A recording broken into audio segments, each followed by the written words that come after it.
മലയോര മേഖലയിൽ റെയിൽവേയുടെ അവഗണന. യാത്രാക്ലേശത്തിൽ വലയുകയാണ് സാധാരണക്കാർ. കൊല്ലം ചെങ്കോട്ട റെയിൽപാതയിൽ ട്രെയിനുകളുടെ എണ്ണം പരിമിതമാണ്. എല്ലാ സ്റ്റേഷനുകളിലും നിർത്തുന്നത് ഒരു ലോക്കൽ ട്രെയിൻ മാത്രമാണ്. ഒറ്റയ്ക്കൽ, ഇടമൺ തുടങ്ങിയ ചെറിയ സ്റ്റേഷനുകളെ ആശ്രയിക്കുന്നവരെയാണ് ഇത് ഏറെ ബാധിക്കുന്നത്. കൊല്ലം ചെങ്കോട്ട റെയിൽപാത മീറ്റർ ഗേജിൽ നിന്നും ബ്രോഡ് ഗേജായി മാറ്റി വർഷങ്ങൾ പിന്നിട്ടിട്ടും പുനലൂർ മുതൽ ആര്യങ്കാവ് വരെയുള്ള മലയോര മേഖലയോടുള്ള റെയിൽവേയുടെ അവഗണന തുടരുന്നു. നിലവിൽ ഈ റൂട്ടിൽ സർവീസ് നടത്തുന്ന ട്രെയിനുകളുടെ എണ്ണം വളരെ കുറവായതിനാൽ സാധാരണക്കാരായ യാത്രക്കാരാണ് ദുരിതത്തിലാകുന്നത്. എല്ലാ സ്റ്റേഷനുകളിലും നിർത്തുന്ന ഒരേ ഒരു ലോക്കൽ ട്രെയിൻ മാത്രമാണ് ഇപ്പോൾ ഈ മേഖലയിലുള്ളത്.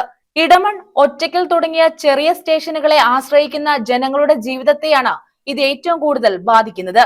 വിദ്യാർത്ഥികൾ, തോട്ടം തൊഴിലാളികൾ, ചെറുകിട വ്യാപാരികൾ എന്നിവർക്ക് കൃത്യസമയത്ത് യാത്ര ചെയ്യാൻ മറ്റു മാർഗങ്ങളില്ലാത്ത അവസ്ഥയാണ്.